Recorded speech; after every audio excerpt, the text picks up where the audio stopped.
আজি আমাৰ অসমৰ মাননীয় মুখ্যমন্ত্ৰী হিমন্ত বিশ্ব শৰ্মা ডাঙৰীয়াক লগতে ভাৰতৰ প্ৰধানমন্ত্ৰী নৰেন্দ্ৰ মোদী ডাঙৰীয়াক মই আন্তৰিকতাৰে ধন্যবাদ জ্ঞাপন কৰিছো, যিহেতু তেখেতসকলৰ প্ৰচেষ্টাত আজি আমাৰ যিজন পিতৃপুৰুষ চাওলুং চুকাফাৰ নামত এখন ইউনিভাৰ্চিটি যিহেতু আজি বিলখন পাছ হ'ল, আজি তাৰ কাৰণে আজি আমাৰ কোনো এজন বিধায়কে কোনো তাৰ প্ৰতিবাদ নকৰি আজি বিলখন সহজতে পাছ কৰাৰ কাৰণে মই সদনকো আজি মই সকলো সদস্যক মোৰ ফালৰ পৰা আন্তৰিক ধন্যবাদ দিছো, যিহেতু যিখন ইউনিভাৰ্চিটি আমাৰ সমগ্ৰ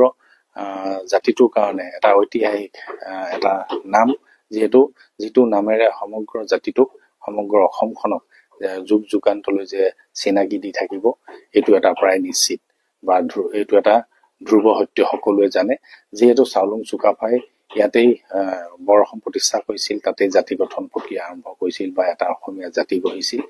আৰু সেই জাতিটো কোনে গঢ়িছিল আৰু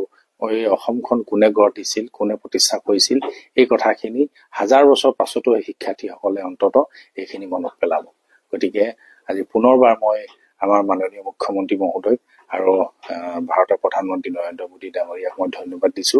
ইয়াৰ কাৰণে যিসকল লোকে অশেষ প্ৰচেষ্টা হাতত লৈছিল বা অশেষ প্ৰচেষ্টা বা অশেষ কষ্ট কৰিছিল আৰু বহুদিনৰ পৰা উদ্যোগ লৈ আছিল, বহুতো দল সংগঠনকে ধৰি বিভিন্ন সংস্থাসমূহে আৰু সকলোৱে যি ধৰণে ভাবিছিল, যি ধৰণে আশা কৰিছিল, সেই আশা আমাৰ মাননীয় মুখ্যমন্ত্ৰী আৰু প্ৰধানমন্ত্ৰীয়ে পূৰ কৰিলে। গতিকে তেওঁলোকলৈ পুনৰবাৰ মই শুভেচ্ছা আৰু ধন্যবাদ দিছো।